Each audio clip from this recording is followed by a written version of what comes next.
সারাদিন কি মিছিল করবো, মিটিং করবো, সমাবেশ করবো, এটাই কি আমার রাজনীতিবিদদের কাজ নয়? সমাজে তো আমার একটা মানবিক দিক আছে, সমাজে একটা কালচারাল সাইড আছে, এই যে একটা ইসলামিক জগৎ আছে, এই যে একটা ধর্মীয় যে অনুভূতি, ইসলামী মূল্যবোধের পাশাপাশি ধর্মীয় যে মূল্যবোধ, সবকিছুকে আমার সম্মান করা উচিত। আমি ধর্মীয় মূল্যবোধের কথা কেন বললাম? এই যে আল সুপার যুব ফাউন্ডেশন, তারা হিন্দু পরিবারের মধ্যে আর্থিক ও খাবার সামগ্রী বিতরণ করছে, আরেকটা ধর্মের প্রতি সম্মান দেখেই তো এই কাজটা করেছে।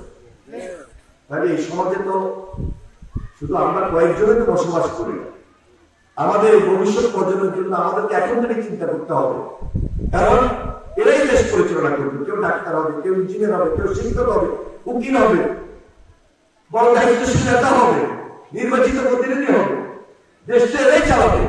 আমার আপনার বয়স হয়েছে, কিন্তু দেখেন আজকে আমার মনে হয় আমরা পিছিয়ে পড়ছি না, এই সমাজকে পিছিয়ে থাকতে দেব না। আমরা লক্ষ্মীপুরের মানুষ যদি চ্যালেঞ্জ গ্রহণ করি, বিশেষ করে এই মাদকের সঙ্গে সন্ত্রাস জড়িত, রাজধানী, চুরি, ডাকাতি, টাউনারি, বাটপারি সবকিছু জড়িত, মাদক সেরে গেছে। এই সমাজ থেকে মাদক মুক্ত সমাজ আমাদেরকে তৈরি করতে হবে। আমাদের জন্য কঠিন চ্যালেঞ্জ, কঠিন চ্যালেঞ্জ।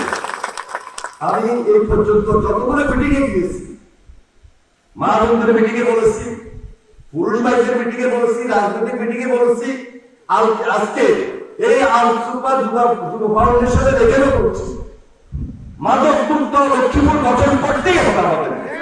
এটা আমাদের জন্য কঠিন চ্যালেঞ্জ, এটা আমাদের জন্য কঠিন চ্যালেঞ্জ। আমরা অনেক সময় শুধু স্লোগান দিই, সন্ত্রাস মুক্ত লক্ষ্মীপুর করবো।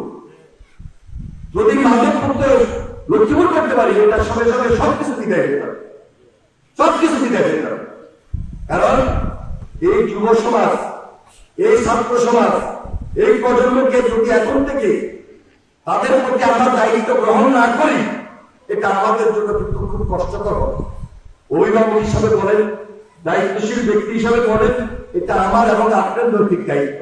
একজন রাজনীতিবিদদের পক্ষে একটা সম্ভব নয়, এর জন্য একটা সামাজিক আন্দোলন গড়ে তুলতে হবে। এর জন্য আর ফাউন্ডেশন আমাদেরকে সেই সুযোগটা করে দিয়েছে।